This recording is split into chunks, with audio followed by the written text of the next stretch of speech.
Hi, and welcome to Inside View.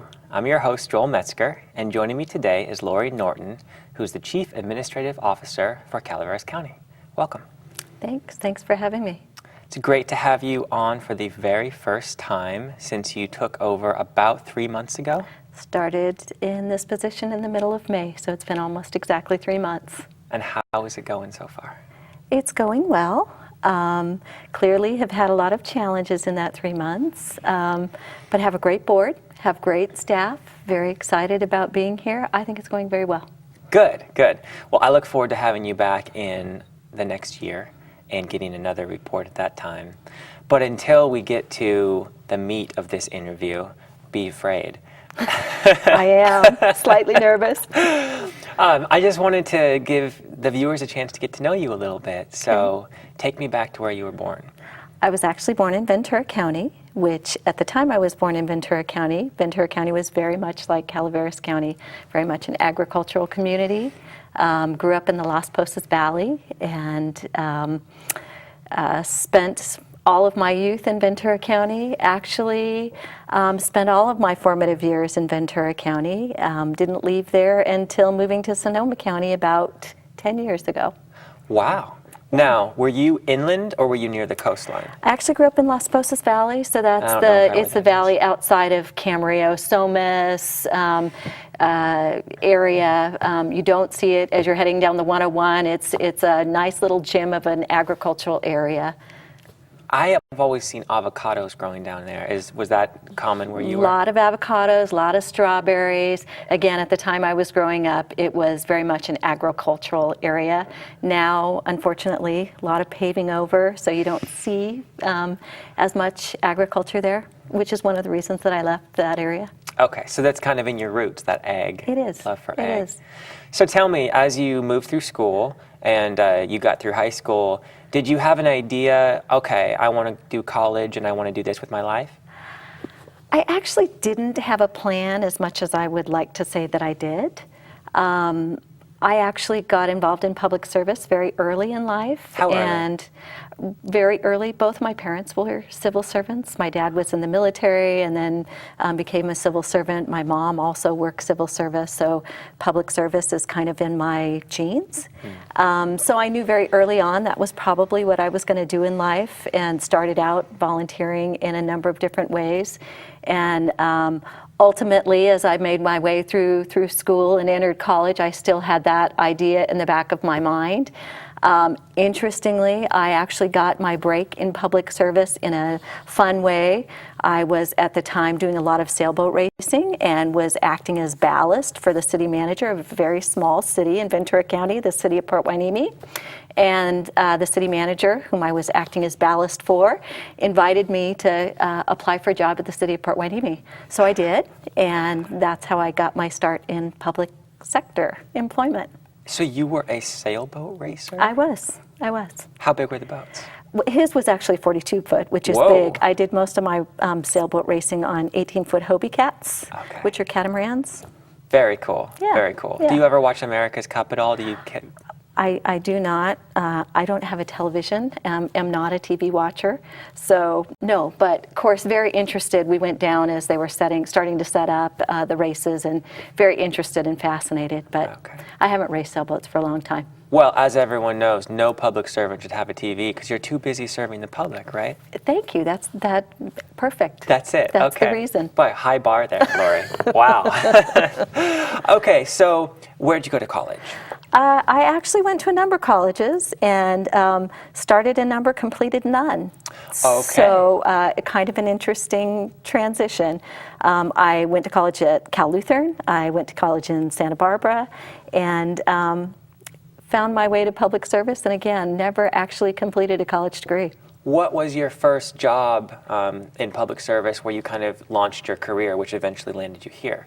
I actually started out as an accounting technician for the city of Port Hueneme, did that for a number of years, and then have progressed. All of my employment has been in the public sector. What are some various things that you've done? Been a purchasing manager for the City of Thousand Oaks, was the personnel and training manager for the probation department for the County of Ventura, I was a budget analyst for Ventura Sanitation District, which is a very large water, wastewater, solid waste special district in Ventura County. So actually in total, I worked for 2 cities, a special district, and Calaveras County is my 3rd county. Excellent. Tell me how you went from Ventura County up to Sonoma. What kind of was the main impetus for that? Yeah. Well, I was working in Santa Barbara County, actually, living in Ventura County, working in Santa Barbara County. So I was commuting. My husband living in Ventura County and commuting the other direction. So we were both commuting about an hour and a half each way. And we just decided that that was not the lifestyle we wanted to have. We wanted to move someplace that was less crowded, where we could both hopefully work and live in the same community. So I accepted a job working for the County of Sonoma as Deputy County Administrator, moved my husband, who's, was excited about the move, but had to make a lot of transition as a result of the move, moved him to Sonoma County with me. And I served in Sonoma County as the Deputy County Administrator for almost 8 years before coming to Calaveras County. And you were in the Santa Rosa area, and you got some land? No, not really. I mean, not by the standards that people consider land here. We have about 3/4 of an acre. That's a so good just size. Enough to have 3 big dogs, 3 big Malamutes, and cool. a good-sized yard. Actually, our property backs up to Annandale State Park, which is a 5,000 acre, state park. So a lot of open space around us, which we took full advantage of. I like to jog on trails, and so we did a lot of hiking and a lot of jogging in Sonoma County. Hope to find places to do that here. Well, I don't know, boy. There isn't much open space. There's plenty of open space Not many here. vistas here. Yeah, you're going to do fine here. It's great. I imagine you've explored a little bit. So you had your dogs down there. You have 3/4 of an acre. You worked, sounds like a pretty good job for 8 years. Were you looking, or were you sought out by Calaveras County? I was actually a combination of both. I was looking. I am, I'm headed towards the end of my career, and I had the ambition to be a county administrator before I retire. And so actually applied for this job. This is only the 2nd time I'd applied for a county administrator position. I applied for county administrator of Butte County a couple years ago, again, just to test the waters, and got pretty far in that process. So I was selectively looking. This opportunity presented itself, threw my name in the ring, and was thrilled when I got a call and was invited to actually interview for the position. And do you interview with the board members? Mm-hmm. Okay, directly, and then they make that decision. Yeah, the interview itself took place at Greenhorn Creek Resort, so I got to see a beautiful area of the county. Nice. And was an interview with all of the members of the board. It's actually a noticed closed session meeting. Oh, cool. Yeah. Very cool. Yeah. So then they said, we would like you, and then you kind of had to decide, am I going to do this or not? That's exactly how it transpired. And what made you say, okay, I was kind of interested in knowing whether this was going to happen, but now I actually have the opportunity, I'm going to do this. What pushed you over the edge there? Yeah. Well, before even applying, I wouldn't apply for a job that I wasn't really interested in pursuing. So before applying for the job, I'd had numerous conversations with my husband. We ultimately would like to retire to someplace smaller, someplace more rural. Sonoma County is beautiful. I love Sonoma County. But again, ultimately, we'd like to retire someplace where maybe we can have a little land. And so we discussed it in advance and had some spirited conversations about it. When they actually offered me the job, we went back and revisited those discussions that we'd had prior, and just really felt like this was a great opportunity, chance to explore this area, see if this is where we ultimately want to retire to. So I accepted the job, and happy to be here. What do you like about Calaveras so far in the 3 months that you've been here? I love the lack of traffic. I will tell you, the roads, a little scary for me at this point in time. Narrow. I know I'll get used to them, but a little scary. I just love, that you can drive 2 minutes in any direction and be away from people, be away from traffic. I love seeing the rolling hills. I love the trees. the silly things. I love the fact that you drive up a street and there's a McDonald's on one side of the road and a cow on the other side of the road. You just don't get that most places. Oh, So, totally not. Have you seen Calaveras when it's green yet? I drove across several times as I was exploring the opportunity, and yes, and it is even more beautiful when it's green. It is gorgeous. Yeah. I'm glad Yeah, you've seen I'm it. actually looking forward to the green again. Oh, yeah, for sure. Okay, well, very cool. So now that you have the job, you've been in it, tell me, and those who don't know, what is it that a CAO does in Calaveras County? So a county administrator works for the Board of Supervisors. I am responsible for managing the county departments to ensure that they are operating within board's adopted policy. So I work with all of the department heads, and our office reviews their budget submittals, reviews their board agenda items. If they want to reorganize a department, we work with them on all of those things in preparation for taking recommendations to the Board of Supervisors. I carry out the will and direction of the board in managing the internal operations of the county. And are there peaks of very busy times as well as maybe a little bit less busy times, or is it pretty much full out all throughout the whole year for you? So I've been here 3 months, haven't had the experience of seeing a year go by, but in discussions with my staff, it is all on all the time. As you probably know, very small county, and the size of the county doesn't lessen the responsibilities of the county, so we have all of the same mandates as a far larger county, but far fewer people and resources to carry out those mandates. So it's full on all the time. How many staff are under you? In the county administrator's office itself, there are 5 of us, including myself. So very small staff, very talented staff, though, I have to say. And what do those people do? Like, what are their positions? Yeah, we have an assistant that is responsible primarily for budget, and she's fabulous. She's been there for a while? She has, Shirley Ryan. Shirley Ryan, okay. She knows the budget far better than I, and is just a tremendous asset and resource for the organization. We have a chief deputy, Clay Hopkins. Again, just a tremendous asset. Right now, he is spending a lot of time working and managing the jail construction projects, the sheriff construction project. Those are 2, very challenging construction projects that are nearing an end. And he is intimately involved in managing those projects, as well as we all do budget. So he's also the resource in our office that is often looking externally at what's going on statewide, what's going on federally, what those external influences are that will have an impact on our budget. So very talented staff, though it may be small. You guys are working all the time. And in the first couple months that you've been here, what are some challenges that you've identified that your office faces? Yeah. Well, clearly, I'm going to talk about the county more broadly. Clearly, we have some huge financial constraints. And the first 2 months I have spent primarily dedicated to budget.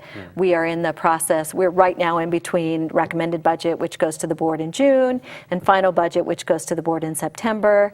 My first couple of months have been spent really analyzing, understanding where we are financially.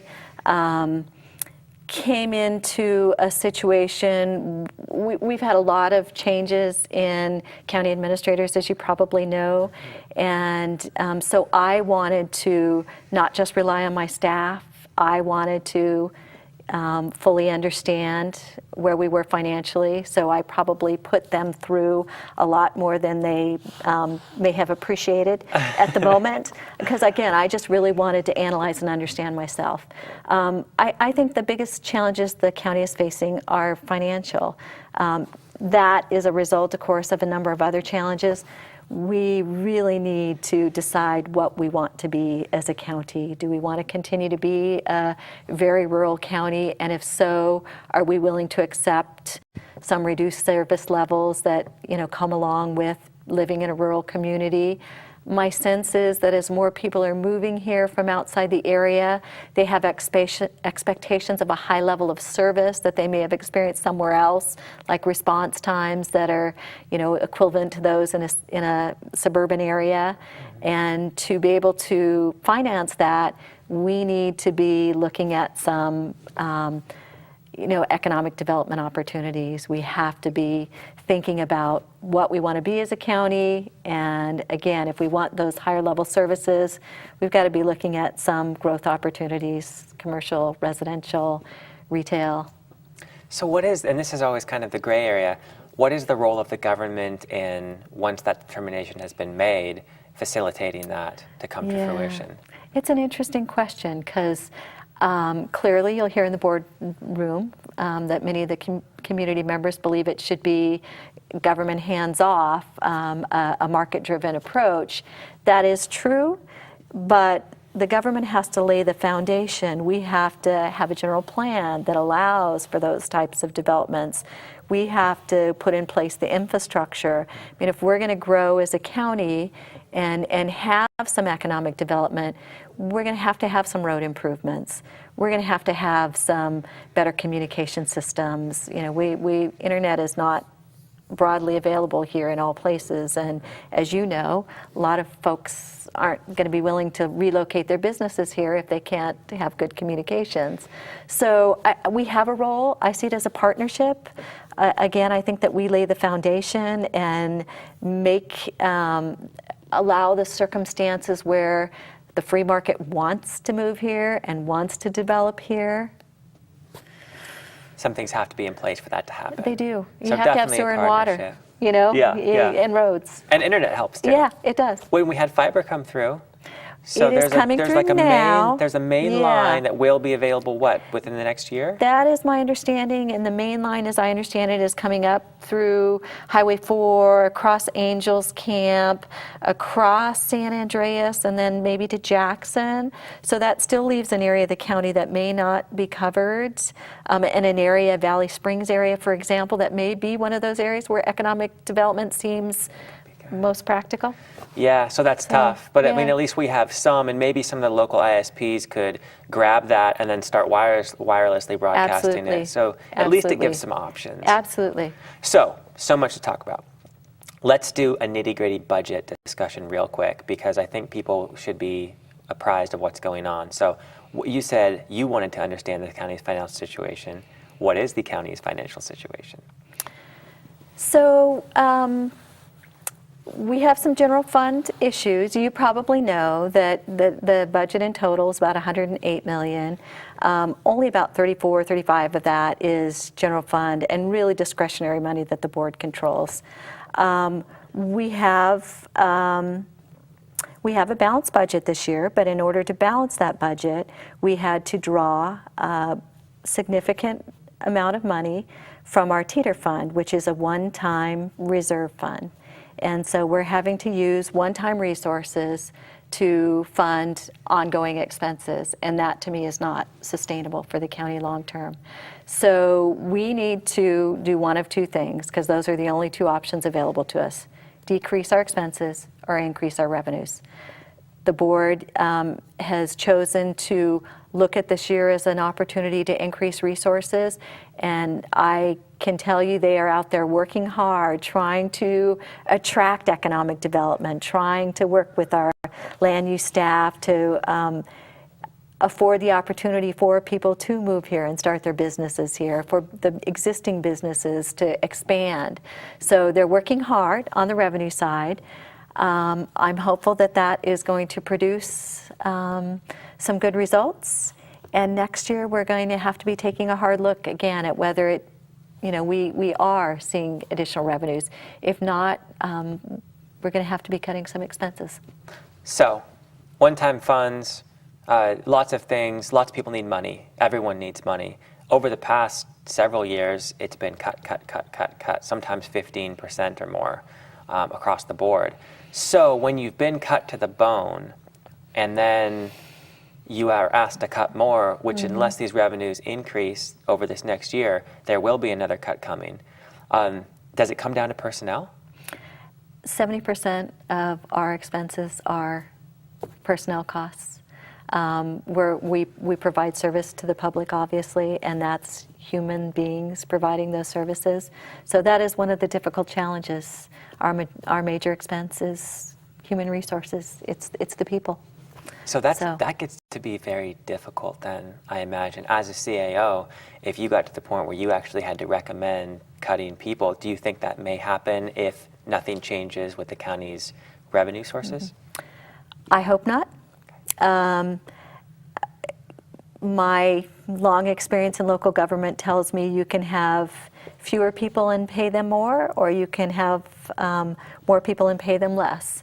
I would hope, and I think that there are a lot of folks at the county that are they're invested in the county, they're invested in the future of the county, they're invested in the success of the county. We have in the past implemented some voluntary time off programs, furlough programs, ways that we can preserve jobs but reduce costs by essentially paying people less through voluntary or other actions. That's where I would hope that we could all go first. It's going to clearly be up to the board. The board is going to have to advise us where to look. We're doing things now, and immediately we're looking at opportunities to consolidate, merge, streamline processes, anything we can to reduce costs. People are leaving naturally through attrition, and as people leave, we're evaluating all those positions very carefully, deciding whether they're critical, whether we have to fill them.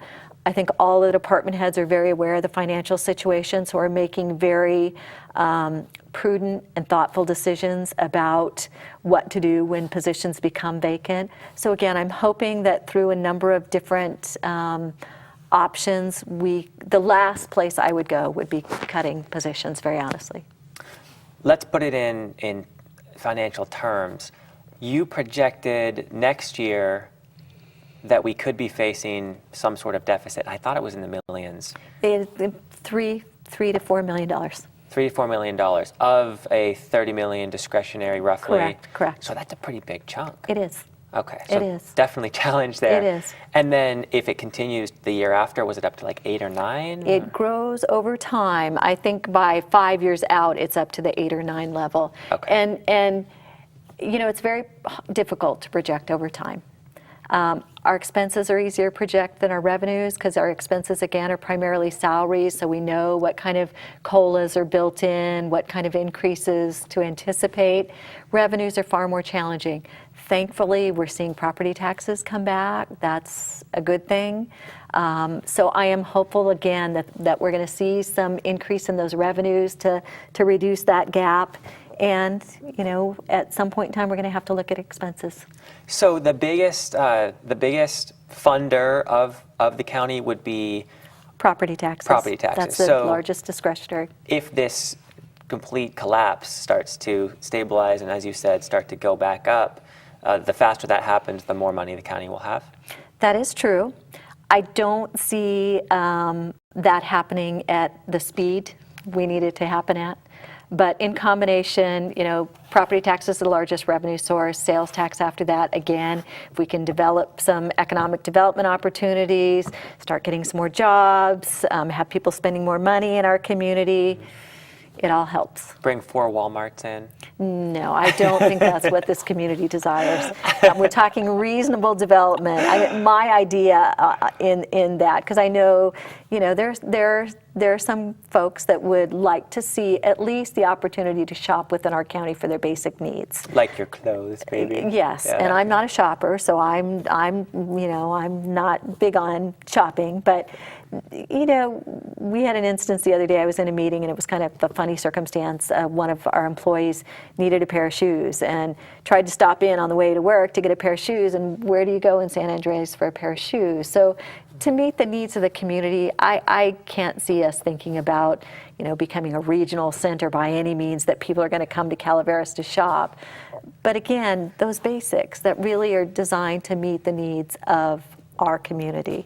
That way people can reinvest in our community rather than driving outside of our county and shopping. And I'm not sure that everyone understands that, but really those dollars leaving our county have a significant impact on our ability to afford services. So something very reasonable. Absolutely.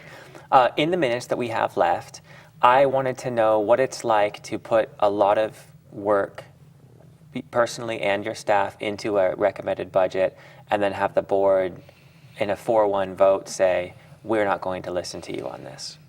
Because the board did say no to your recommended budget, and they decided to spend these one-time funds. They did. So what's that like? So the role of a CAO is to develop, my personal opinion, is to develop my best recommendation. My recommendation is going to be based on different things than the board has to take into consideration when making their decisions. I look at, good public policy, and that's how I develop my recommendations. The board has many other considerations that they have to, evaluate as they're making their judgment. I take my recommendation, and it's up to them to decide, and that's clearly my role. And I don't take it at all personally. I think that they made the best decision that they believed was in the interest of the residents that they were elected to serve. We then, as a staff, come together and figure out how to make that work, and that's our role. All right. What's it been like working with the board members so far? Great. 5 unique personalities, appreciate them all. They all have the best interests of this community at heart, take very seriously their role as board members. I think they're all great. When you look forward, what are some things that you think the community could expect to see in the years ahead for this county?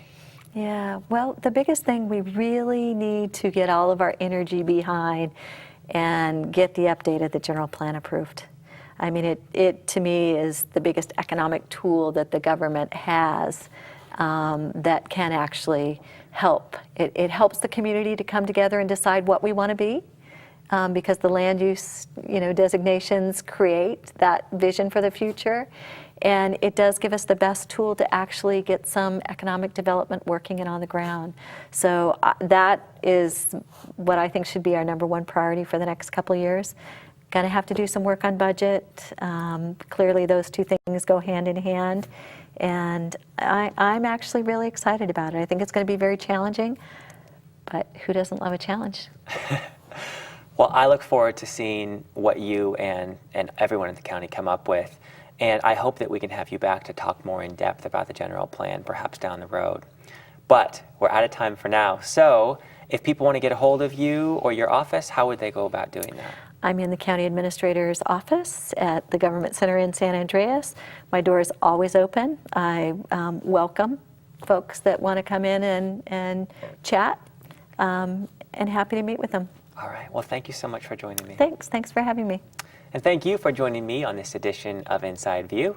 I'm your host, Joel Metzger, and I hope you'll join me next time.